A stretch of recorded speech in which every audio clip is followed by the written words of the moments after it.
යේසුස් ක්‍රිස්තුස් වහන්සේගේ නාමයෙන් අද දවසේත් දෙවියන් වහන්සේගේ වචනය ගැන කතා බහත් එක්ක අපි ලබා ගන්නවා දෙවියන් වහන්සේගේ සැලැස්ම ගැන. මට අපේ නිවිඩ 40ක් කරලා තියෙනවා කියලා. ඉතින් ඊට වෙනකට අමතරව අපි අවබෝධය අරගන්නවා ඒ හා සමානවම ක්‍රියාත්මක වීම අවශ්‍ය කියන්නේ කියලා අහගෙන හිටියත් ඒ අහගෙන සිටීම විතරක්ම මදි. ඒ වගේම උන්වහන්සේ අපිව රැගෙන යන විදිහට. මොකද දෙවියන් මගේ සභාව ගොඩනගනවා කියලා. එතකොට ඒ යේසුස් වහන්සේගේ තමයි සභාව. වහන්සේගේ සභාව නැත්නම් මම සභාව ගොඩනගනවා කියලා කියනවා. මහා චර්ච් එක ගොඩනගන්න ඕනේ නෑ. ඒ කතාව වැරදි. අපි නෙමෙයි ගොඩනගන්නේ. සේවකයෝ වෙනවා. අපි උන්වහන්සේට උදව් කරන්නේ නැහැ. උන්වහන්සේට උදව් අවශ්‍ය නැහැ. නමුත් උන්වහන්සේගේ සේවය කරන අය උන්වහන්සේට අවශ්‍යයි. එතකොට අපි මම දේව සේවකයෙක් කියලා ගොඩක් අය කියන ඒක නිසා එක් සේවයට කැප වෙනවා කියලා නෑ. අපි සියලු හැම කෙනාම යේසුස් ක්‍රිස්තුස් වහන්සේගේ ලේවලින් නැත්නම් උන්වහන්සේගේ පූජාව පිළි අරගෙන සභාවට එන ඒකත් 16කුගේ අවශ්‍යතාවය නැත්නම් ක්‍රියාවලියේ කොටසක් ගොඩනැගෙන්න අවශ්‍යයි. ශරීර ජීවමාන යාගයක් කොට ඔප්පු නොකර අපිට අනිත් දේවල් කරන්න බෑ. ඒක තමයි මූලිකව ඔප්පු කිරීම. නැත්නම් උන්වහන්සේ උදෙසා දෙවියන් වහන්සේට බාර දීම. අපගේ ශරීරය පාවිච්චි කරන පිණිස. මගේ පාද ආරම්භ ඇත්තටම ඉන්නේ මිලියන 8000න් 100ට එකක් ගත්තොත් මිලියන 80යි. හරි. මන් දන්නේ නැහැ. මිලියන 8000න් 110 කියන්නේ 800ක් නේ. එතකොට 100ට එකක් කියන්නේ 80ක්. මන් දන්නේ එච්චර සෙනගක් ද ඉන්නේ කියලා. මම ගණන් හදන්නේ නැහැ. මම ඔබට පෙන්වන්න උත්සාහ කරන්නේ මෙන්න මේකයි. යේසුස් වහන්සේ උන්වහන්සේ මේ පොළොවේ ඇවිදින කාලේ කියපු කතාවක්. මම අද ඔයගලට කතා කරන්නේ මේ ගැන. ඒක කොච්චර අද අපිට අදාළද කියන එක. ඒක තියෙන්නේ ලූක් පොතේ 10 වෙනි පරිච්ඡේදයේ 2 වෙනි පදේ. මේක සමහර තැන් ගොඩක තියෙනවා. තව තැන් ගොඩක තියෙනවා. මම මේක තෝරාගත්තා. ඒ තමයි උන්වහන්සේ උන්ට කතා කරලා කියනවා ලූක් 10:2. උන්වහන්සේ උන්ට කතා කොට ගොයම බොහෝය මෙහෙකරුවෝ ස්වල්ප දෙනෙක්ය. ඒ නිසා Tamanගේ ගොයම් කැපීමට මෙහෙකරුවන් එවන ලෙස ගොයමේ ස්වාමියාට යාඥා කරන්න. දැන් යේසුස් වහන්සේ මේ කතාව කියන්නේ ගෝලයන්ට. උන්වහන්සේ ගෝලයන්ව ලෑස්ති කරලා 70 දෙනෙක්ව නම් කරලා 70 දෙනෙකුට කතා කරලා දෙන්න යේසුස් වහන්සේ පස්සේ යන්න ඉන්න ගම්මාන කීපයකට මේ 70 දෙනාව දෙන්න යවනවා. ඒ කියන්නේ 35කට. ගම් 35කට මේ යවනවා. හරි 35 කරේ කීයක් හරි අපි දන්නේ නැහැ. දැන් යේසුස් වහන්සේ මේ යවනකොට ඒ අයට යවන්න ඔක්කොම ලෑස්ති කරලා දේවල් කියලා තමයි මේ කතාව කියන්නේ. හරි ගොයම බොහෝයි මෙහෙකරුවෝ ස්වල්ප දෙනෙක්. මම ওই කතාව ගොඩක් මම හිතන්නේ පහුගිය කාලේ ගොඩක් දේශනාවලදී කතා කරා. නමුත් මම අද ඒක පොඩ්ඩක් මෙනෙහි කරන වෙලාවේදී මම සාමාන්‍යයෙන් හැමදාම අහන ප්‍රශ්නයක් මම අදත් උන්වහන්සේගෙන් ඇහුවා ශුද්ධාත්මයන් වහන්සේගෙන්. ඇයි මෙහෙකරුවෝ ස්වල්ප දෙනෙක් කියලා කිව්වේ? එතකොට තමයි මම පොඩ්ඩක් මෙනෙහි කරේ ලෝක ජනගහනය කොච්චරද? එතකොට ඒකෙන් කිතුණුවන් වෙන්නේ කොච්චරක්ද? එතකොට ඒ ප්‍රමාණයනොත් කොච්චරක් කිතුණුවන් අතරිනුත් කී දෙනෙක් ඉවැන්ජලිකල් නැත්නම් ඒ ශුද්ධාත්මයන් වහන්සේ විශ්වාස කරන බයිබලයේ දෙවියන් වහන්සේගේ වචනය විශ්වාස කරන අය කොච්චරද? ඒ අයගෙනුත් වැඩි හරියක් ඉන්නේ හාස්කම් බලාගෙන. එතකොට එහෙමත් එක බලුවම මම ඔහොම මෙනෙහි කරන්න ගත්තා. එතකොට ඇත්තටම මම ඇහුවා යේසුස් වහන්සේ එදා ඒ කතාව කිව්වේ ඇයි කියලා මම පොඩ්ඩක් හොයන්න ගත්තා.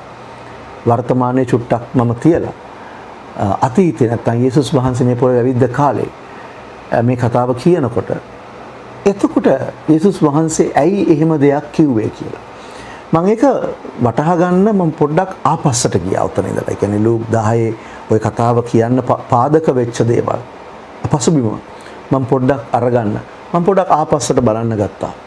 පරිච්ඡේදයක් ඉස්සල පරිච්ඡේදය මම පොඩ්ඩක් කියවන්න ගත්තා. මම පොඩ්ඩක් බැලුවා කොහොමද කොතන කොහොමද මොන වගේ වාතාවරණයක් පිටද යේසුස් වහන්සේ මේ කතාව කිව්වේ කියලා. මොකද මේකේ පළවෙනි පදේ අපි දකිනවා කියනකොට මීට පසු කියලා තමයි පටන් ගන්න. after this මීට පසු කියලා. ඒ කියන්නේ මීට පසු කියන්නේ ඊට ඉස්සෙල්ලා වෙච්ච දෙයට පස්සේ. එහෙනම් ඒ ඊට ඉස්සෙල්ලා වෙච්ච දෙයට පස්සේ කියලා කිව්වහම එහෙනම් ඊට ඉස්සෙල්ලා වෙච්ච දේ ඒකට සම්බන්ධයි. ඒකට කනෙක්ටඩ්. ඒකට සම්බන්ධතාවයක් තියෙනවා.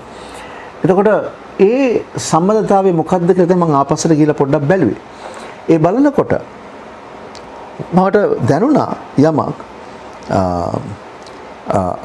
යේසුස් වහන්සේ මීට ඉස්සෙල්ලා කතා කරන වෙලාවේ කීප දෙනෙකුට කතා කරනවා. උන්වහන්සේ කීප දෙනෙකුට අඬ ගහනවා. කැඳවනවා සේවයට. හරි. මොකද ඒක පටන් ගන්න ඇත්තටම ලූක් 9:57 හරි 57 පටන් ගන්නවා. එතකොට ඒ 57 පටන් අරගෙන කියනවා ලූක් 9:57 කියනවා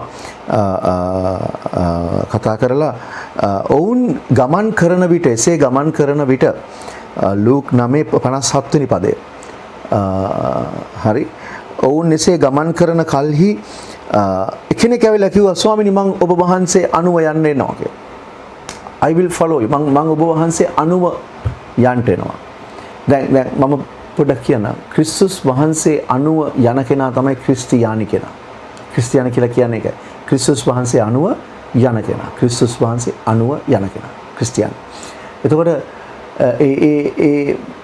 මේ කෙනෙක් කියනවා මං ඔබ වහන්සේ අනුව වෙනවා කියලා. යේසුස් වහන්සේ හරි අමුතු කතාවක් කියනවා යාට. උන්වහන්සේ 58 අපිට කතා කරලා උන්වහන්සේ කතා කරලා කියන ඒ කෙනාට ඒ ආපු පුද්ගලයාට සිවලුන්ට බෙන තියෙනවා ආකාශයේ පක්ෂීන්ට කූඩු තියෙනවා නමුත් මනුෂ්‍ය පුත්‍රයාට හිස තබන්න තැනක් නැහැ. ඒ කියන්නේ මට ඔළුව තියාගන්නවත් තැනක් නැහැ. මට කොහෙවත් නිදාගන්න මට අයිති කිසි දෙයක් මේ පොළවේ නැහැ. හරි.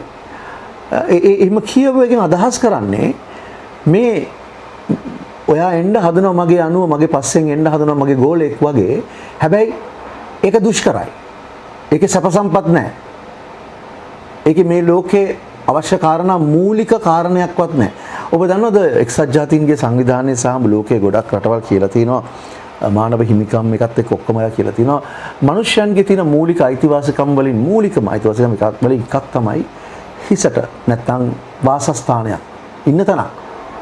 කෙනෙකුට ඉන්න තැනක් අවශ්‍යයි. ඒ මූලික අයිතිවාසිකම් වලින් එකක්. හරි. ඒතකොට මූලිකව මිනිසියෙකුට තිබිය යුතු පහසුකම් වලින් එකක් තමයි ප්‍රධාන එකක් තමයි ඉන්න තැනක් වාසස්ථානය. යේසුස් වහන්සේ කතා කරලා කියනවා සිවලුන්ට බෙන තියෙනවා. ඒ කියන්නේ ගුහාවල් තියෙනවා. හරි. ආකාශයේ පක්ෂීන්ට කූඩු තියෙනවා. උන් කූඩු හදා ගන්නවා. නමුත් මනුෂ්‍ය පුත්‍රයා නැත්නම් යේසුස් වහන්සේ කියනවා මට ඔළුව තියන්නවත් තැනක් නැහැ. මට අයිති කිසි දෙයක් නැහැ. මට මේ ලෝකේ කිසි දෙයක් නැහැ. ඒ නිසා ඔයා එනවා නම් මගේ අනුව මතක තියාගන්න මුකුත් නැහැ. ඒක දුෂ්කරයි. සිවලුන්ට නම් අඩුම ගානේ ගුහාවල් තියෙනවා. පක්ෂීන්ට කුඩු තියෙනවා. මට මුකුත් නැහැ. ඔළුව තියාගන්නවත් තැනක් නැහැ. ඒ කතාවෙන් අදහස් වෙන්නේ අපි දෙවියන් වහන්සේ නැත්නම් යේසුස් වහන්සේ අනුව එනකොට අපිට මේ ලෝකයේ සැප සම්පත් කියන දේ බලාගෙන එන්න එපා. මේ ලෝකයේ කාරණාවල් බලාගෙන මේ ලෝකයේ තියෙන සාමාන්‍ය මූලික බේසික් දේවල්වත් බලාපොරොත්තු වෙන්න එපා. මම දන්නවා ඔබ කීප දෙනෙක් පොඩ්ඩක් සැලෙන්නේ නැති. හරි. දැන් ඒක නිසා තමයි යේසුස් වහන්සේ අර කතාව කියන්නේ සේවකයෝ හිඟයි කියලා. අස්වැන්න බොහෝයි සේවකයෝ හිඟයි. මොකද ගොඩක් වෙලාවට සමහර අය එන්නේ ගොඩක් අය එන්නේ එක්කෝ සංදර්ශන දැකලා. හරි. ලොකු ෂෝ එකක් දැකලා. එහෙම නැත්නම් තමන්ගේ ජීවිතයේ අවශ්‍යතාවයන් ඉෂ්ට කරගන්න පිණිස සඵලත්වය. මේ ලෝකයේ විදිහට ලෝකාකාර වූ සඵලත්වය. අන්න ඒක බලාගෙන ඉන්න. ඒතර යේසුස් කියනවා මූලික දෙයක්වත් මට නැහැ. ඒතර යාට නැත්නම් ඒ කියන්නේ වාට ලැබෙන්නේත් නැහැ. හරි. ඒව බලාගෙන ඉන්න එපා. අනිත් විදිහින් කියන්නේ ඒකයි. මේ ලෝකෙ කිසි දෙයක් බලාගෙන එන්න එපා. ඔයා එනවා කියනවනේ මේ ලෝකෙ කිසි දෙයක් බලාගෙන එන්න එපා. ඒකයි කියන්නේ. ඊට පස්සේ හරි අමුතු දෙයක් සිදු වෙනවා. ඊට පස්සේ අපි දකිනවා යේසුස් වහන්සේ කතා කරනවා කෙනෙකුට. තව කෙනෙකුට. හරි? එයාට කතා කරලා කියනවා තව කෙනෙකුට කතා කරලා මානු වෙන්න follow me. දැන් ඉස්සෙල්ලා කෙනා කතා කරලා යේසුස් වහන්සේට කිව්වා මං එනවා කියලා. මෙතන යේසුස් වහන්සේ කෙනෙකුට කතා කරලා කියනවා එන්න කියලා. හැබැයි එයා කියනවා මොකද්ද? මම ඉස්සෙල්ලා ගිහිල්ලා මගේ තාත්තා වල්ලා දාලා එන්නම් මට අවසර දෙන්න. ඒ කියන්නේ තාත්තා වල්ලා දාලා කියලා තාත්තා මැරිලා නැහැ තාම. හරි? ඒකෙන් අදහස් කරන්නේ තාත්තාගේ බූදලේ යාට අයිති වෙන්න තියෙනවා. ඒතර එයා ඒ තාත්තා මැරෙනකන් ඉඳලා ඒ භූමි දාන කරාට පස්සේ ඒක අයිති කරගෙන මං එන්නම්. ඒ කියන්නේ මේ ලෝකේ දේවල් ලෑස්ති කරගෙන මං එන්නම්. දැන් මේ කෙනා යේසුස් වහන්සේගෙන් බලාපොරොත්තු නැහැ දේවල්. එයාට දේවල් උරුම වෙලා තියෙනවා මේ ලෝකේ දේවල්. හැබැයි ඒවා අතහරින්න කැමති නැහැ. සමහර අය මේ දේවල් ලබා ගන්න එනවා. හරි. ඒක නෙමෙයි ක්‍රමය. මොකද අර ඉස්සල්ලා එක්කෙනාට කිව්වා මම දන්නවා අනිවාර්යෙන් ඒ කෙනා ආවේ නැහැ යේසුස් වහන්සේ දනුව යන්න.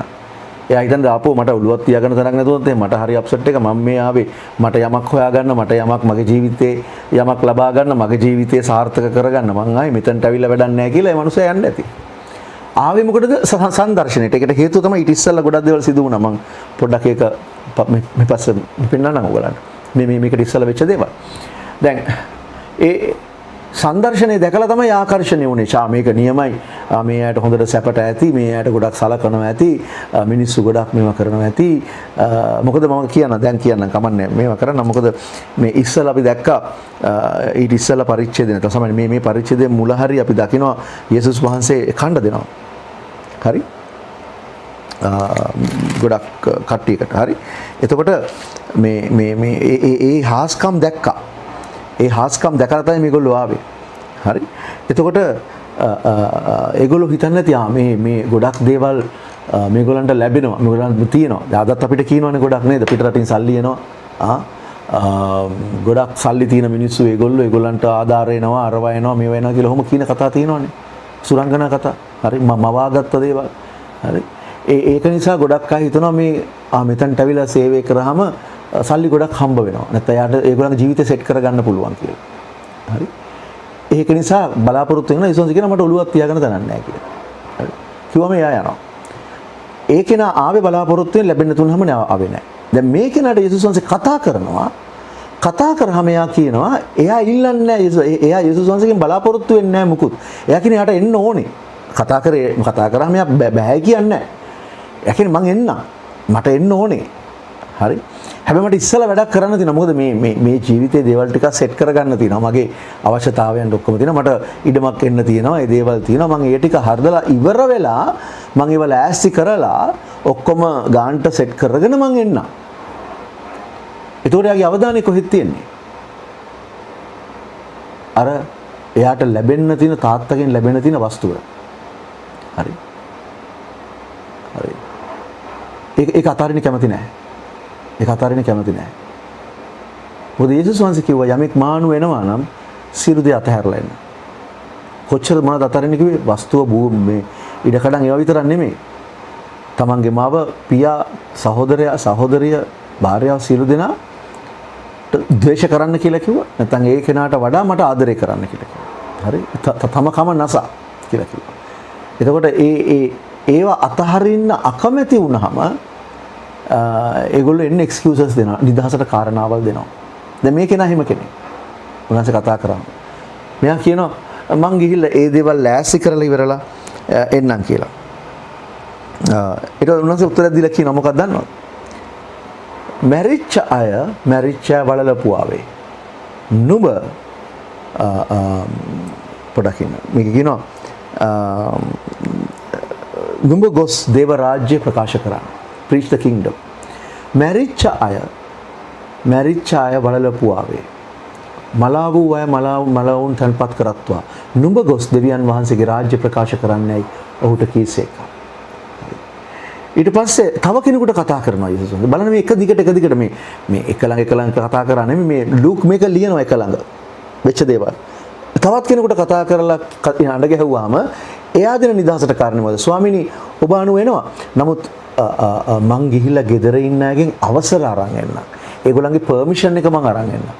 මොකද ඒගොල්ලෝ දුන්නේ නැත්නම් ඉතින් මට එන්න විදිහක් නැහැ. අන්න ඒකයි අදහස් කරන්නේ. හරි. ආකල්පය, අවධානයේ මානසිකත්වය දේව රාජ්‍ය මුල් තැන නෙමෙයි, යේසුස් වහන්සේ මුල් තැන නෙමෙයි. තමන්ගේ කාරණාවල්, තමන්ගේ ගෙදර තරහ කරගන්න බෑ. තමන්ගේ ගෙදරවල යේසුස් වහන්සේ එහෙම බලලා කතා කරලා කියනවා ඊළඟ පදේ 62 උන්වහන්සේ කතා කරලා කියනවා එහෙත් යේසුස් වහන්සේ කතා කරලා කියනවා මොකද්ද? නගුලට අත තබලා නගුලේ අත තබා ආපසු බලන කිසි කෙනෙක් දේව රාජ්‍යයට සුදුසු නැහැ. නගුලට අත තබලා ආපසු බලන කිසි කෙනෙක් දේව රාජ්‍යයට සුදුසු නැහැ. හරි. දැන් ඔය පසුබිමේ ඉඳලා තමයි යේසුස් වහන්සේ කතා කරලා කියන්නේ අර දෙවනි පදයේ 10 ලූක් 10:2 කතා කරලා කියන්නේ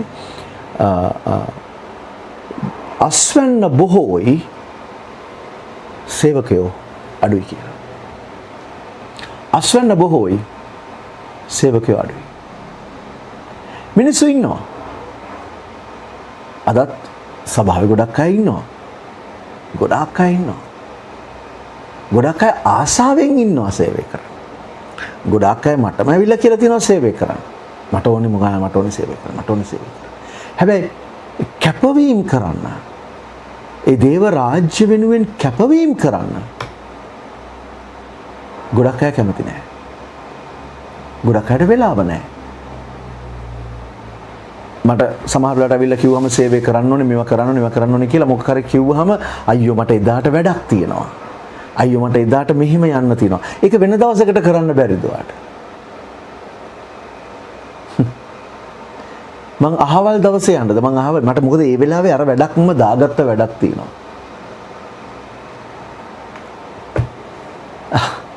ඒක තමයි ස්වභාවය. යේසුස් වහන්සේත් සේවකයෝ හිඟයි කියලා කියන්නේ ඒකයි. ගොඩක් වෙලාවට යේසුස් වහන්සේ ළඟ ඉන්න අය මේ අය එකයි කම්කරුවෝ ගොඩක් අඩුයි කියලා කිව්වට යේසුස් වහන්සේ වටේ 15000 සෙනඟ හිටියා. උන්වහන්සේ මීට ඉස්සෙල්ලා මේකට පොඩ්ඩකට ඉස්සෙල්ලා 15000කට කන්න දුන්නා. හරි අඩුම ගානේ 15000ක්. මහා විශාල සෙනඟක් 15000ක් කියන්නේ. හැබැයි සේවකයෝ අඩුයි. සෙනඟ ඉන්නවා. සභාවේ සෙනඟ ඉන්නවා. සේවකයෝ අඩුයි. ඔක්කොමලම සේවකයෝ වෙන්න ඕනේ හරිනම්. සභාවේ සිටින සියලු දෙනා ඇවිත් තියෙන සේවකද? දේව දාසයෝ කියලා විශේෂ කොටාසයක් නැහැ. සභාවේ ඉන්න ඔක්කොමලා දේව දාසයෝ. දෙවියන් වහන්සේට සේවය කරන දාසයෝ. මොකද ගොඩක් වෙලාවට දේව දාසයා කියන වචනේම නම්බු නාමයක් කරගෙන. දාසයා කියන්නේ වැඩකාරයා. සේවකයා, වහල්ලු. ක්‍රිස්තුස් වහන්සේගේ. දෙවියන් වහන්සේගේ දාසයෝ. සියලු දෙනා සභාවින් ඔක්කොමලා දේව දාසයෝ. මොකද ඒක නම්බු නාමයක් කරගෙන එක්කෙනෙක් දෙන්නේ දරගෙන දේව දාසයෝ කියාගෙන වරප්‍රසාද නම්බු නාම ලබනවා. නෑ ඒක ඒ නම්බු නාම නෙවෙයි. සියලු දෙනා දේව දාසයෝ. ඔක්කොමලම දේව සේවකයෝ. සේවයන් විවිධාකාරයි. එකම සේවය නෙමෙයි. ඔක්කොමලා දේශකයෝ නෙමෙයි. ඔක්කොමලා සුභාරංචි කියනෝ නෙමෙයි. ඔක්කොමලම අනාගත වාක්‍ය කියනෝ නෙමෙයි. ඔක්කොමලම සභාපාලකයෝ නෙමෙයි. ඔක්කොමලම ගුරුවරු නෙමෙයි. ඔක්කොමලම සුව කරන අය නෙමෙයි. විවිධ දීමනාවන් තියෙනවා. නමුත් එක ආත්මයන්න් වහන්සේ. දීමනාවන් විවිධයි. සේවයන් විවිධයි. එක ආත්මයන්න් වහන්සේ, එක දෙවියන් වහන්සේ, එක ක්‍රිස්තුස් වහන්සේ. හැබැයි ඔක්කොමලම සේවකයෝ. ක්‍රිස්තු ශරීරය කිව්වහම ශරීරයේ සෑම කොටසක්ම යම්කිසි ක්‍රියාවක් කරනවා. ශරීරයේ සෑම කොටසක්ම, සෑම අවයවයක්ම, සෑම කොටසක්ම ශරීරයේ පෝෂණයට යම්කිසි දායකත්වයක් දෙනවා. ශරීරයේ කොටස් නැහැ නිකන් ඕනවට එපාට. හරි. ඒ වගේ තමයි ක්‍රිස්තුස් වහන්සේගේ ශරීරය. සෑම කෙනෙක්ම ක්‍රිස්තු ශරීරයට සම්බන්ධ වූ සෑම කෙනෙක්ම යම් කිසි කාර්ය භාරයක් දේව රාජ්‍ය උදෙසා කරන එකයි යේසුස් වහන්සේ කියන්නේ. මැරිච්ච අයට ගිහිල්ලා මැරිච්ච අය වළඳන්න කියන්නේ නුඹ ගොස් දෙවියන් වහන්සේගේ රාජ්‍ය ප්‍රකාශ කරන්න. මේ අය මේ මොනවාද මේ අමුතු අය නෙමෙයි මේ අය මේ පිටස්තරෙන් ආපු අයට නෙමෙයි යේසුස් වහන්සේ කතා කරන්නේ. මේ යේසුස් වහන්සේ කතා කරන්නේ එයා ළඟ ඉන්න අයට. ළඟින් ඉන්න අයට කතා කරලා කියන්නේ. හරි. එතකොට යේසුස් වහන්සේ ඊට පස්සේ අපි දකිනවා 10 වෙනි පරිච්ඡේදයේ පළවෙනි පදේ යේසුස් වහන්සේ අපොයින්ට් කරනවා 70 දෙනෙක්. අර 15000ක් වගේ සෙනගක් මහා සෙනගක් වටේ ඉන්නවා. ඒගොල්ලන්ගෙන් 70ක් තෝරගන්නවා. හරි. මහා විශාල සෙනගකින්. හරි. 70 දෙනෙකු. අන්න ඒ 70 තමයි උන්වහන්සේ යවන්නේ. අන්න ඒ යනකොට තමයි උන්වහන්සේ කතා කරලා කියන්නේ සේවකයෝ අඩුයි. අස්වැන්න බොහෝයි. ඊට පස්සේ උන්වහන්සේ කතා කරලා කියනවා ඒ යන කෙනාගේ ස්වභාවය මොනවා වගේ වෙන්න ඕනද කියලා. 10 තුන්වෙනි පදේ. 10 තුන්වෙනි පදේ උන්වහන්සේ කතා කරලා කියනවා මෙන්න මම නුඹව යවනවා නුඹලා යන්න බලව වෘකයන් මැද්දට බැටළු පැටවුන් මෙන් මම නුඹලා යවමි. හරි. වෘකයන් මැද්දට බැටළු පැටවුන් බැටළුවන් නෙමෙයි බැටළු පැටවුන්. හරි. බැටළු පැටියෝ බැටළුවොත් නෙමෙයි. හරි. වෘකයන් මැද්දට බැටළු පැටියෙක් ගියොත් සොරිම තමයි. ස්වභාවිකව මම මේ කතා කරන්නේ. හරි. ස්වභාවිකව වෘකයෝ රංචුවක් ඉන්න මැද්දකට බැටළු පැටියෙක් නිකන් හරි ගියොත් ඉවරයි. ගණ්ඩ දෙයක් නැහැ. අන්න ඒ වගේ තමයි මම නුඹලා වාරින්නේ. එතකොට අපි තමයි බැටළු පැට. අපිට වෘකයෝ වෙන්න බෑ. හරි. එතකොට සේවය කරනකොට දෙවියන් වහන්සේ යවනකොට යේසුස් වහන්සේ යවනකොට කාව හරි යම්කිසි කාර්යයකට ඒ යන්නේ වෘකයන් අතරට. මොකද අද ලෝකේ වගේ වෘකයා නරියා වගේ සතෙක්. එතකොට ඒ වෘකයන් අතර තියෙන වෘකයෝ කියන සතාගේ ස්වභාවය තමයි ඌ හරි කට්ටයි. රැවටිලිකාරයි. හරි. බැටළු වෙස් පොරවගත්ත වෘකයෝ කියලා කියන්නේ නේද? ඒ වගේ. ඒ කියන්නේ ඌ හරි කපටි විදිහට ක්‍රියා කරනවා. ඒ වෘකයා කියන සතා. අන්න ඒ ස්වභාවය තමයි සමාජයේ ඒ කාලේ තිබුණෙත් සහ අද තියෙන්නෙත්. වෘකයෝ අතරට මහා කපටි විනාශකාරී ප්‍රයෝගකාරී අය අතරට මම නුඹලව යවනවා මොන විදිහටද යවන්නේ? බැටළුවෙක් වගේ නෙමෙයි. බැටළු පැටියෙක් වගේ. හරි. එතකොට අහිංසකකම විතරක්ම නෙමෙයි එතනින් අදහස් කරන්නේ. අහිංසකකම විතරන්නේ මෙතන අදහස් කරන්නේ. සම්පූර්ණ යැපීම යේසුස් වහන්සේගෙන් විතරයි. තම ස්වාමියගෙන් විතරයි. මොකද බැටළු පැටියෙක් වෘකය අතරට ගියොත් එයාට කිසිම සරණක් නැහැ. හරි. එයාට කොහෙත්ම වෙන පිහිටක් නැහැ. ඒ නිසා දෙවියන් වහන්සේ ආරක්ෂා කරේ නැත්නම් මේ වගේ ස්වභාවයක් තියාගෙන නැත්නම් මේ වගේ වාතාවරණයකදී බැටළු පැටියට දෙවියන්ගෙම පිහිටයි. හරි. ඒ වගේ තමයි වෘකයන් අතරට නැත්නම් සමාජයට අපි යනකොට සේවය කරන්න යේසුස් වහන්සේ යවනකොට උන්වහන්සේ අපෙන් බලාපොරොත්තු වෙන්නේ 100% උන්වහන්සේ මත යැපීම. ඒ වගේම බැටළු පැටියක තියෙන තවත් දෙයක් තමයි හරි අහිංසකයි යටහත්. කිසිම දැනුමක් නැහැ.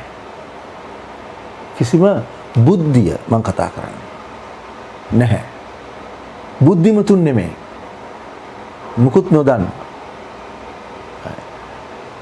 හැබැයි දෙවියන් වහන්සේ අපිට අවබෝධය ලබා දෙනවා. ඒක අපි දන්නවා. අපි මේ කතා බහේ අරමුණත් ඒකයි. ඒ අවබෝධය ලබා ගැනීම. හැබැයි අපි බුද්ධිමත් නැහැ. හැබැයි යේසුස් වහන්සේ අපිට කතා කළා කියනවා ප්‍රඥාවන්ත වෙන්න. මේ කතාවම යේසුස් වහන්සේ මතෙව් පොතේ කියනකොට මතෙව් ලියනවා ඒ නිසා නුඹලා සර්පයන් මෙන් ප්‍රඥාවන්ත වෙන්න. Be wise as serpent. හරි. සර්පයන් මෙන් ඥානවන්තට ප්‍රඥාවන්ත වෙන්න. පරවියන් මෙන් අහිංසක වෙන්න. පරවිය වගේ අහිංසක වෙන්න. පරවිය කියන dove. හරි. ඒ වගේ අහිංසක වෙන්න. ප්‍රයෝගකාරී වෙන්න එපා. හරි.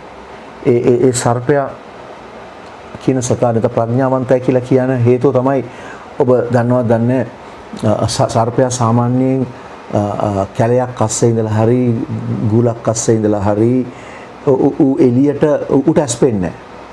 හරි. කන් ඇහෙන්නේ සමහර කන් ඇහෙන්නේ ඇස් පොඩ්ඩක් පේනවා.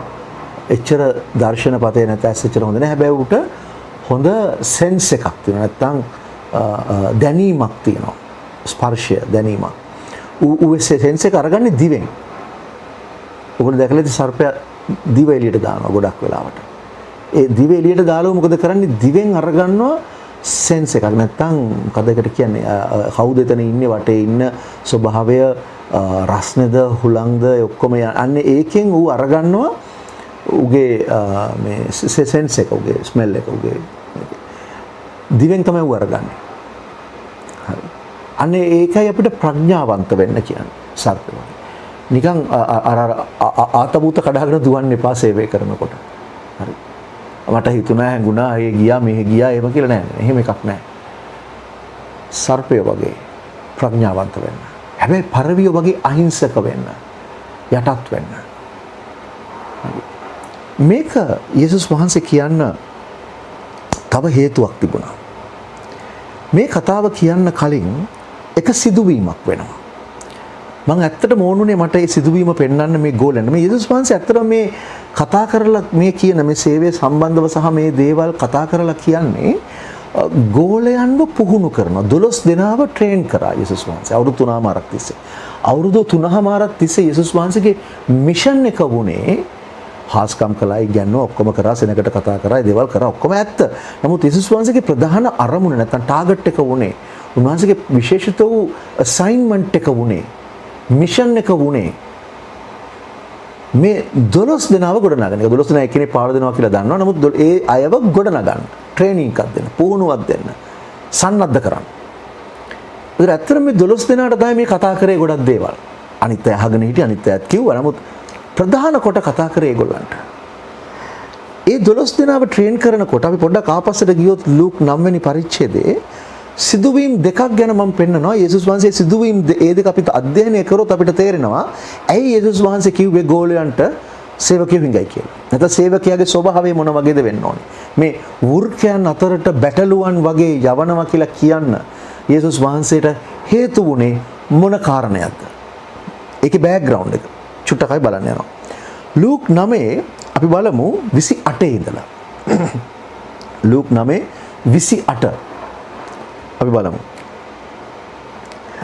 ඒකේ කතා කරලා කියනවා මෙතන ලූක් කියනවා දවස් 6ක් කියලා 8ක් කියලා මතෙව් කියනවා දවස් 6ක් කියලා අදාළ නැහැ ප්‍රශ්නයක් නැහැ. කියනවා මේ වචන කිය 8 දවසකට පසු උන්වහන්සේ පේතෘස්ද යොහන්ද යාකොබ්ද කැඳවාගෙන යාඥා කරන පිණිස කන්දට නැගුණෝය. ඒ ගලිලි පළාතේ අවට තියෙන කන්දකට නගිනවා. හරි. එතකොට කන්දට නැගලා මොකද කරන්නේ? 29. එයාට දෙනවා කන්ද උඩ අත්දැකීමක්. උන්වහන්සේ යාඥා කරද්දී උන්වහන්සේගේ මුහුණේ ස්වභාවය වෙනස් වුණා. උන්වහන්සේගේ වස්ත්‍ර බැබලෙන්න ගත්තා. හරි. ඒ කියන්නේ දිලිසෙන්න ගත්තා, බැබලෙන්න ගත්තා. මුහුණ ස්වභාවය වෙනස් වුණා. හරි. ඊට පස්සේ මොකද වුනේ? 30. අපි දකිනවා ගෝලය බලන් ඉඳද්දිම එවිට මිනිස්සු දෙදෙනෙක් උන්වහන්සේ සමග කතා කළෝය. ඔව්හු නම් මෝසෙස් සහ එලියාය. මේ තමයි අන්වැසක් ගැනීම කියලා කියන්නේ. හරි. දැන් මේ සිදු වෙන්නකොට එතන හිටියා යේසුස් වහන්සේගේ කිට්ටුවෙන්ම හිටපු ගෝලියෝ තුන්දෙනා. පේත්‍රුස්, යොහාන්, යාකෝබ්. අයියා මල්ලේ දැන්න. හරි. ඒතර මේ අය දැක්කා මේ දේවල්. දැන් පේත්‍රුස් යමක් කතා කරනවා මෙතන. හරි. ඔගොල්ලෝ මේ කතාව දන්නවා. පේත්‍රුස් කතා කරලා ටික වෙලාවක් යනකොට මේ අය මේගොල්ලෝ කතා කර ඉන්නවා. එතකොට මේ දෙන්නට නිින්ද මේ තුන් දෙනාට නිින්ද යනවා වගේ වෙනවා. ඒගොල්ලෝ නිින්දෙන් ඇහැරෙනකොට යේසුස් වහන්සේත් එක්ක එලියයි මෝසෙසුයි කතා කරනවා කුරුසපත් වීම ගැන. ඒ කතාව යාගෙන ඉන්නවා. අහනකොට පේත්‍රුස් කතා කරලා කියනවා ස්වාමිනී අපි කොච්චර වාසනාවන්තද ආශිර්වාද ලද්දද මෙතනට ඉන්න. අපි ස්වාමිනී මෙතන කූඩාරම් තුනක් හදමු. ඔයාට එකයි එලියට එකයි මෝසෙස්ට එකයි කියලා නිකන් කතා කරනවා නිකන් අර නිකන් ට්‍රාන්ස්ලේට් වගේ කතා කරනවා පේත්‍රුස්. ඒ වෙලාවෙම වලාකුලක් එනවා. වලාකුලට ඔක්කොමල වැහෙනවා. වලාකුල ගියාට පස්සේ යේසුස් වහන්සේ විතරයි තනියම ඉතුරුලා ඉන්නේ එතන. ඊට පස්සේ කියනවා යේසුස් වහන්සේ ඒගොල්ලන්ට කතා කරලා කියනවා කිසි කෙනෙකුට මේ කතාව කියන්න එපා. මේ දැකපු දේ කිසි කෙනෙකුට කියන්න එපා. මොකද යේසුස් වහන්සේත් එක්ක කතා කරේ මෝසස් සහ එලියා. හරි. ඒතර ඇයි මේ අත්දැකීම මේ තුන් දෙනාට දුන්නේ? යේසුස් වහන්සේ බලාපොරොත්තු වුණා ඒ අත්දැකීම අරගෙන යේසුස් වහන්සේ කෙරෙහි ඇදහිල්ල උන්වහන්සේ කෙරෙහි තියෙන විශ්වාසය උන්වහන්සේ මෙසියස් බව මේ අයගේ තියෙන ඇදහිල්ල තව ශක්තිමත් වෙයි. හරි. ඔවුන් යේසුස් වහන්සේගේ කාර්ය ඉෂ්ට කරන්න ඉදිරිපත් වෙයි. දැන් සාමාන්‍ය මිනිස්යන්ට වෙන දේම තමයි මේ තුන් දෙනාට වුණේ. මේ තුන් දෙනා යේසුස් වහන්සේත් එක්ක කන්දෙන් එනවා පල්ලෙහාට. එනකොට අපි දකිනවා මේ කතාව මම බයිබලයේ කියවන්න අවශ්‍ය නැහැ අපිට වෙලා තියෙන නිසා මම කියවගෙන යන්න. ඕගොල්ලෝ මේ ටික කියවගෙන යන්න පල්ලෙහාට. මේ අය මේ තුන් දෙනා සහ යේසුස් වහන්සේ මේ අත්දැකීම අරගෙන මේ කන්ද උඩ අත්දැකීම අරගෙන මේ මහා ස්වර්ගික අත්දැකීම අරගෙන හරි ඒගොල්ලෝ පල්ලෙහාට එනකොට පල්ලෙහා මහා විශාල සෙනගක් ඉන්නවා. ඇයි එතන ලොකු හාස්කම් ටිකක් සිදු වෙනවා. කොහොම හරි මේ සෙනග අතරින් එක මිනිහෙක් කෑ ගහලා කියනවා ආචාර්යනී මගේ එකම පුතා එයාට මීමැස්මොර එපිලෙප්ටික් ඒක මතෙව් කියනවා ඒ විදිහට. මෙතනට වඩා පැහැදිලිව තියෙනවා මතෙව් පොතේ. කතා කරලා කියනවා මගේ පුතාට මීමැස්මොරේ තියෙනවා ඒක එපිලෙප්ටික්. එයා පාට වැටෙනවා වතුරට වැටෙනවා ගින්නට වැටෙනවා එයා විනාශ වෙන්න යනවා. මම ඔයාගේ ගෝලයන්ට කිව්වා. ඒ ගෝලයන්ට සනීප කරන්න බැරි වුණා. දැන් බලන්න පින්තූරේ. හිතන්න. යේසුස් වහන්සේත් එක්ක ඉන්නවා ගෝලියෝ තුන් දෙනෙක්. පේතෘස්, යාකෝබ්, යොහාන්. මේ තුන් දෙනයි යේසුස් වහන්සේ එනකොට තමයි මේ සිදුවීම වෙන්නේ පල්ලෙහා. එතකොට ඉතුරු ගෝලියෝ 9 දෙනා තමයි පල්ලෙහා හිටියේ. මේ තුන් දෙනා උඩ හිටියේ 12 දෙනාගෙන්. ඒතර පල්ලෙහා තුන් දෙනා 9 දෙනෙක් ඉන්නවා. ඒතර ඒගොල්ලන්ට තමයි මේ ළමයාව සුව කරන්න බැරි වුණේ. ඒතර යේසුස් වහන්සේ ඒකට කතා කරලා කියනවා මද ඇදහිල්ල ඇත්තනි කියලා එයාට රිබියුක් කරලා. හරි? තරවටු කරලා. යේසුස් වහන්සේ මොකද කරන්නේ? ඒ දරුවව තුල හිටපු යක්ෂ ආත්මයට එළවනවා. දැන් තාත්තා කියන්නේ මෙයා එපිලෙප්ටික් කියලා. ඒ කියන්නේ මීමැස්මොරේ කියලා. හැබැයි යේසුස් වහන්සේ යක්ෂයා වෙලවනවා. ඒතර යේසුස් වහන්සේ ඩිසර්න් කර නැත්තම් විමසුවා. නැත්නම් විමස බලා දැනගත්තා. එයාට තියෙන්නේ මීමැස්මොරේ නෙමෙයි ඒක යක්ෂාත්මික ක්‍රියාවක් කියලා. හරි? ඒතර මේ සිදුවීම වුණාට පස්සේ හරි ඊට පස්සේ දැන් මේ ගෝලියෝ ටික මොකද වුනේ? පුදුම වෙලා බලන් ඉන්නවා යේසුස් වහන්සේ දිහා. හරි? දැන් හැමෝම පුදුමෙන් බලන් ඉඳද්දී යේසුස් වහන්සේ කතා කරලා කියනවා 44 වෙනි පදේ. 9:44 ලූක් 9:44 අපි ඒක විතරක් කියවමු. හරි? හොඳට මතක තියාගන්න කාරණයක්. මෙන්න යේසුස් වහන්සේ ගෝලයන්ට කතා කරලා කියන එක. හරි? හැමෝම බලාගෙන ඉන්නවා මවිත වෙලා වගේ. හැබැයි යේසුස් වහන්සේ ගෝලයන්ට කතා කරලා කියනවා මෙන්න මේක. මේ වචන නුඹලාගේ කන්වල බහා ගන්න. sink down into your ears. ඒ කියන්නේ මේක නුඹගේ ඇතුළට හිත ඇතුලේ කිඳා බස්ස ගන්න මෙන්න මේ වචන. මොකද්ද? මෙන්න මේකයි වචන. මනුෂ්‍ය පුත්‍රයා මනුෂ්‍යයන්ගේ අත්වලට පාවා දෙනු ලැබේ. හරි. ඒ කියන්නේ ඔයා මේ බැලුවට මේක පුදුමයෙන් බලන් හිටියට මේ මුණාට මාව පාවලා දෙනවා. මම ජෙරුසලමේදී මැරෙන්න යනවා කියන එක.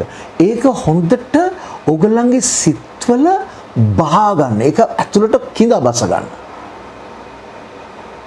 ඇයි එහෙම කිව්වේ? මහා හාස්කමක් කරලා සෙනග ඔක්කොම පුදුමෙන් බලන් ඉඳද්දි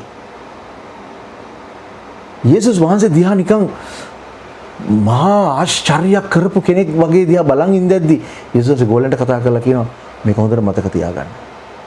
මාව ජෙරුසලමේදී මරනවා. මැරෙන්න යනවා. අන්‍ය ජාතීන්ගේ අත්වලට මාව පාවලා දෙනවා. මතක තියාගන්න. එහෙම අදහස් කරන්නේ මොකද්ද? මිෂන් එක මගේ ඒක. මගේ ක්‍රියාව ඒක. මේ දේවල් නෙමෙයි. මේ දේවල් කරමින් ඉන්න එක නෙමෙයි. මේකෙන් නම්බු නාමයක් අරගන්න එක නෙමෙයි. මේකෙන් උසස්කමක් ලබා ගන්න එක නෙමෙයි. මේ මිනිස්සු මට මෙච්චර ප්‍රශංසා කරා මෙතන පුදුම බලන් හිටියත් මාව ජෙරුසලමේදී මරලා දානවා. මිෂන් එක එකයි. ගෝලෙන්ට කියන එක හොඳට මතක තියාගන්න. වෙන විදිහකින් යසොත් කතා කරලා කියන්නේ ඔළුව උදම ගන්න එපා. මේ දේවල් සිදු වුණා කියලා එක හිතට ගන්න එපා. ඒවා තමන්ගේ හිතට අරගෙන ඔටුනු කරගන්න එපා. යටහත් වෙන්න. දෙවියන් වහන්සේ පාවිච්චි කරනවා කියලා ඒක ආඩම්බරයට කාරණයක් කරගන්න එපා. යටහත් වෙන්න. හැබැයි එහෙම කිව්වත් පුදුම දෙයක් සිද්ධ වෙන ඊට ටිකකට පස්සේ මේ කාරණාවල් මෙහෙම වෙලා යේසුස් වහන්සේ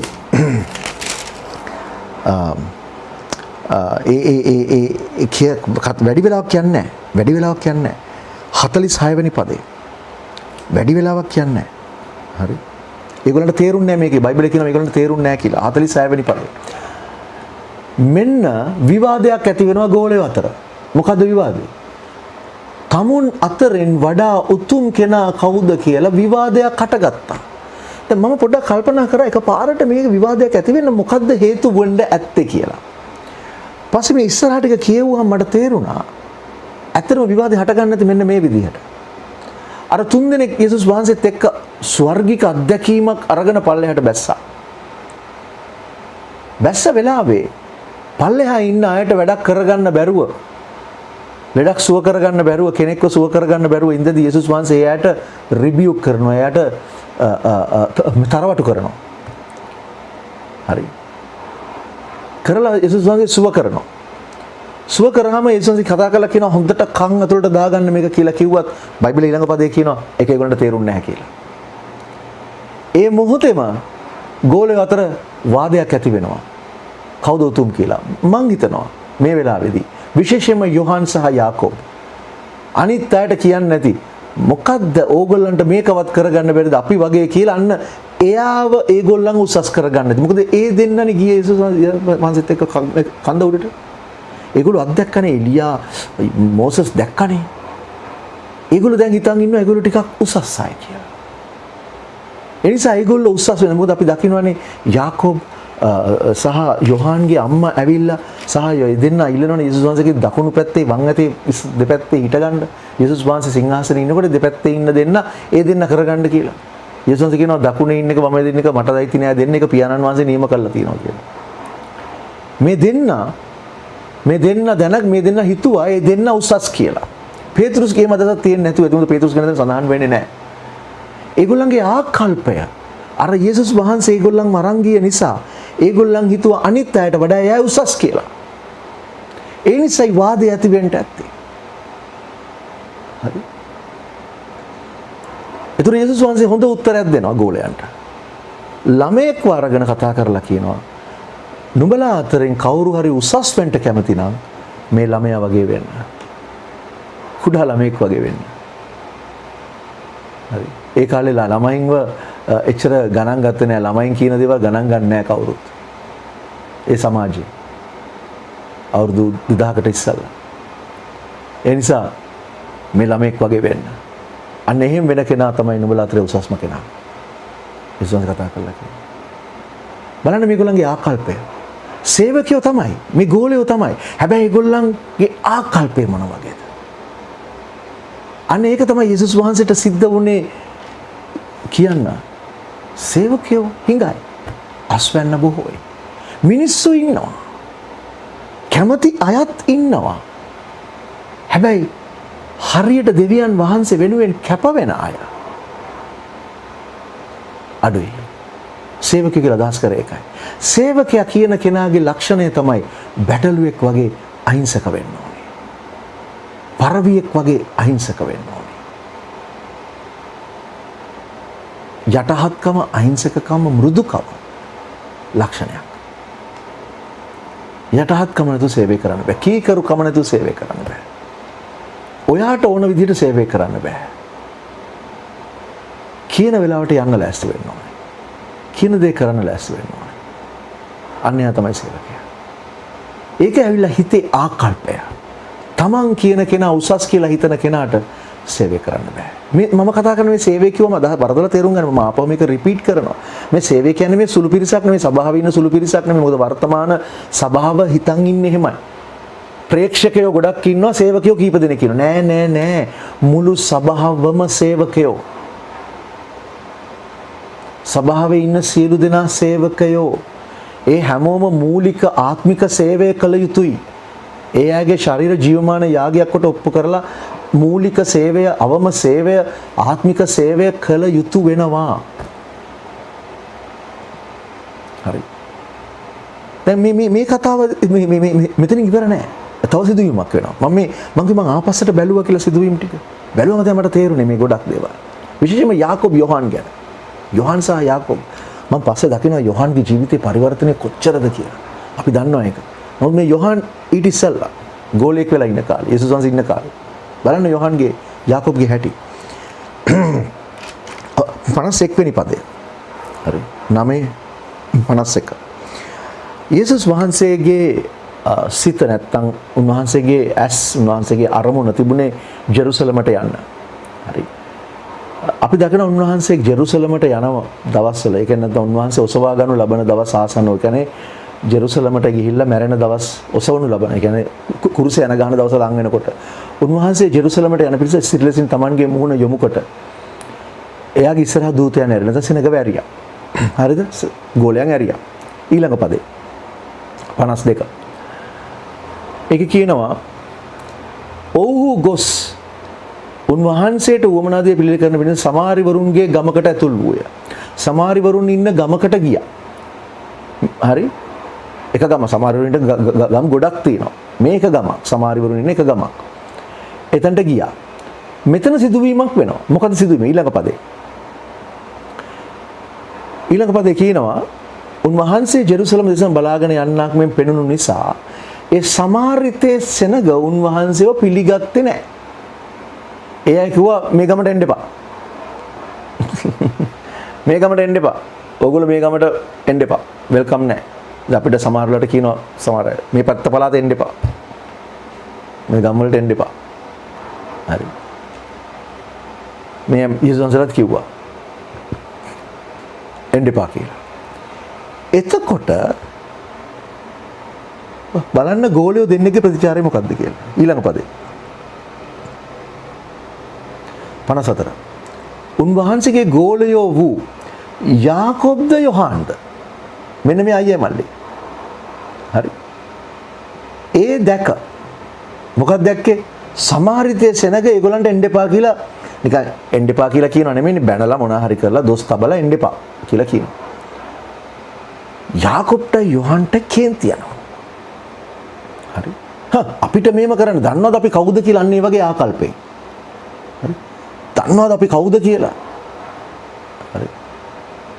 අන්නේ ආකල්පෙන් කතා කළා කියනවා ස්වාමිනී ඔවුන්ව විනාශ කරන පිණිස අහසින් ගිනි බස්සන්ට අප අන කරනවාට ඔබ කැමතිද? ඒක ඉංග්‍රීසි එකේ තියෙනවා එලියා වාගේ කියලා.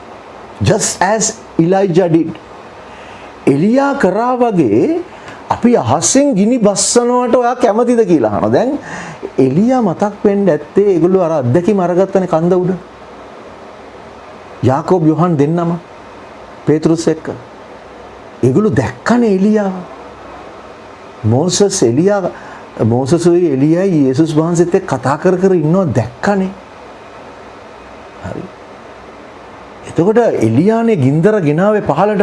එතකොට ඒ ජොලිතකම නැත්තම් ඒ උනන්දුව ඒ දේවල් එක්ක තමයි හිටියේ. ඉඳලා මේ සෙනග එන්න එපා කියලා කිව්වම ගමට මේ දෙන්න කියනවා යේසුස් මොකද හිතන්නේ ස්වාමීනි අපි ආ කියන්නේ යේසුස් වහන්සේට කියන්නේ නැහැ ගේන්න කියලා. ඒක අපි ගෙන්නන්නද? අපි අන්න කරන්නද ගිනි බසන්ට එලියා වගේ. මොකද එලියා දැන් හිටියානේ තව දැන් ටික ඉස්සර අපිත් එක්ක හිටියානේ අන්න ඒ වගේ ආකල්පය. ඇතුලේ ආකල්පය. සේවයේදී වැදගත් වෙන්නේ ඇතුළාන්තේ ආකල්පය. යේසුස් වහන්සේ මෙතනදී කෙලින්ම කතා කරලා මේ දෙන්නට කියනවා හොඳ උත්තරයක්. මම හිතනවා ඒක තමයි අද අපි දෙවියන් වහන්සේගේ සේවයට නැත්නම් උන්වහන්සේට සේවය කරද්දී අප තුල දැනගත යුතු විශේෂිත වූ කාරණය. උන්වහන්සේ හැරිලා මොකද කරේ? තරවටු කරා කියලා කියනවා. හරිද? බලන්න සිංහලයේ ඊළඟ පදේ පොඩක් දාන්න බලන්න 56 මම හිතන්නේ ඒකේ තියෙනවද දන්නේ නැත්නම් ඒක අයින් කරලාත් දන්නේ. හරි. අයියෝ 55 දාන්න. මං සිංහල බයිබලයේ විතරක් කියවන අය ගැන බොහෝම කනගාටු වෙනවා. මට දුකයි. ඔබ සිංහල බයිබලයේ විතරක් කියවනවා නම් යේසුස් වහන්සේ සේවකයන් ගැන කියපු වැදගත්ම පදයක් එහෙ වචනයක් ඒ වාක්‍යයක් එහෙම් පිටින්ම සිංහල බයිබලෙන් අයින් කරලා මම දන්නේ නැහැ මේකේ තියෙන විදිහට මේ version එකේ වෙන versions වල තියෙනවද දන්නේ නැහැ. හරි. ඒ කතා කරලා කියනවා මෙහෙම. තරවටු කරා ඒ විතරක් නෙමෙයි and said rebuked තරවටු කරලා මෙසේ කීසේක. මොකද කිව්වේ? නුඹ කුමන ආත්මයක් ඇතුව සිටිය යුතු දැයි නුඹලා දන්නේ නැහැ. නැත්නම් වෙන විදිහකින් නුඹලා තුල තිබිය යුතු ආකල්පය, හදවතේ ආකල්පය, ආත්මයේ ස්වභාවය මොන වගේද කියලා ඔබලා දන්නේ නැහැ. You do not know what manner of spirit you are of. ඔබ තුල තිබිය යුතු, ඔබ තුල ක්‍රියාත්මක විය යුතු ආත්මය මොන වගේදයයි නුඹලා දන්නේ නැහැ. අද ගොඩක් දෙවියන් වහන්සේගේ සභාවේ ඉන්න, යේසුස් වහන්සේගේ සභාවේ ඉන්න ගොඩක් අය දන්නේ නැහැ ස්පිරිට් එක මොකක්ද කියලා.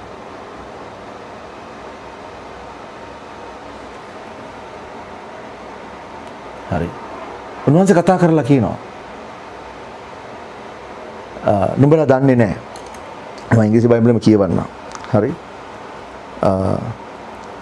56 ඇත්තටම එක පදයයි තියෙන්නේ සිංහල බයිබලේ.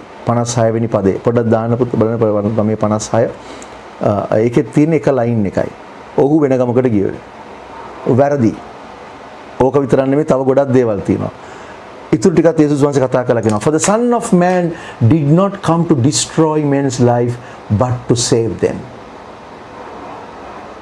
මනුෂ්‍ය පුත්‍රයා ආවේ මනුෂ්‍යයන්ගේ ජීවිත විනාශ කිරීමට නොව ඒවා ගලවන පිණිසයි.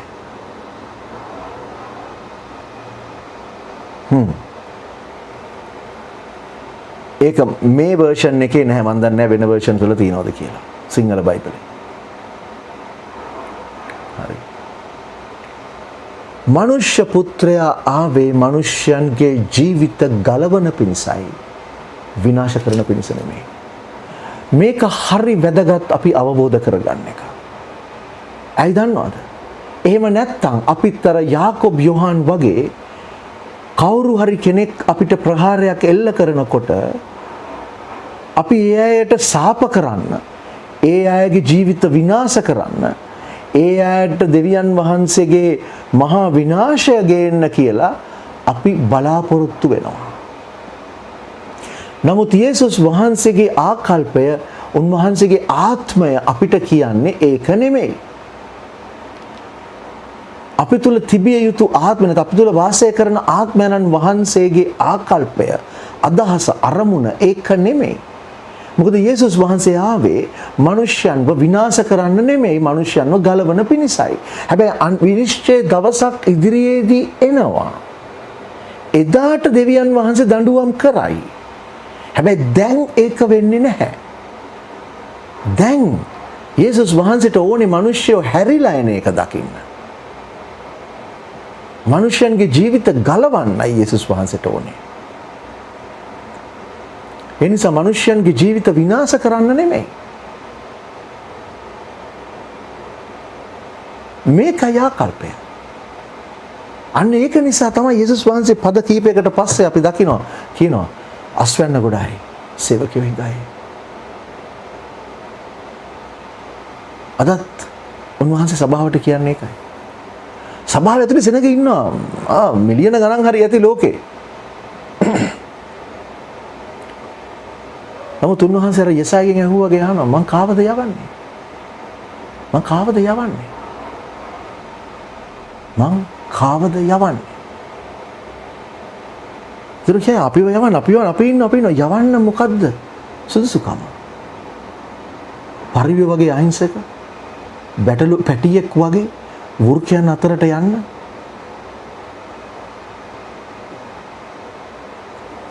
ආකල්පය වාතුල තියනවා බලන්න. සමහර වෙලාවට මේ සභාව ඇතුලේ චුට්ටි දෙයටත් කුලල් කා ගන්න ස්වභාවයක් තියෙනකොට සභාව ඇතුලේ මේ පොඩි දේවල් බෙදා ගන්න බැරුව රණ්ඩු වෙනකොට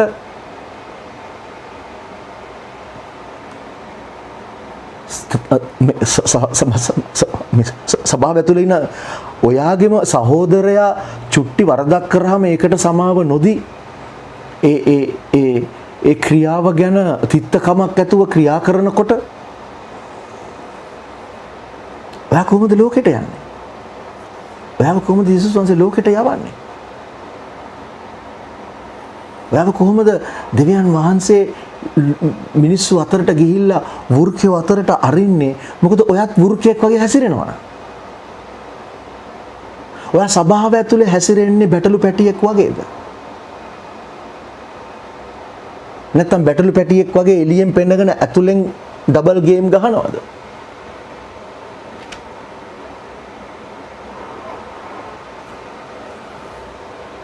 මොකද යේසුස් වහන්සේ බලන්නේ ඇතුළ පිටස්තර වචනවත් පිටස්තර වචන ස්වභාවයවත් සභාවට ආවම ඔයා හැසිරෙන විදියවත් නෙමෙයි. ඔයාගේ හදවතේ ආකල්පය. මං කියුවේ ආකල්පේ යෝහාන් යාකෝබ්ගේ දීච්ච ආකල්පේ.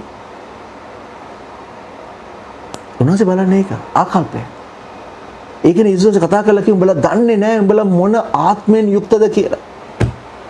මොන වගේ ආත්මයක් නුඹලා තුල තිබිය යුතුද කියලා නුඹලා දන්නේ නැහැ. දෙවියන් වහන්සේගේ ආත්මය මනුෂ්‍ය විනාශ වෙනවට කැමති නැහැ.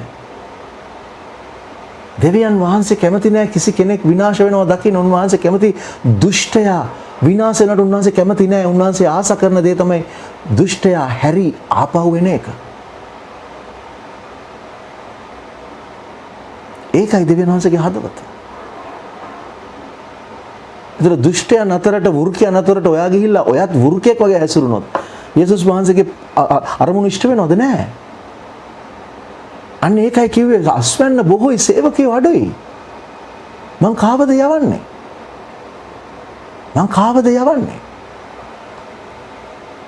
ඒක නිසා තමයි ටික කාලයක් ඉඳගෙන දෙවියන් වහන්සේ කඩන්නේ. තම කම නසා මේ ලෝකේ බැඳීම් වලින් ඈත් වෙලා උන්වහන්සේට යටහත්ව කියන දේ කරන්න, නොකියන දේ නොකරන්න. උන්වහන්සේගේ ස්වභාව ඇතුලේ උන්වහන්සේ බලාපොරොත්තු වෙන දේ ඉෂ්ට කරන්න යටහත්ව ඉදිරිපත් වෙනවා.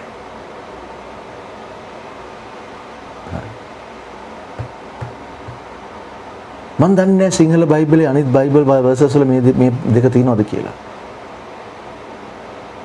හරිම වටිනා පද දෙකක්. වාක්‍ය දෙකක්.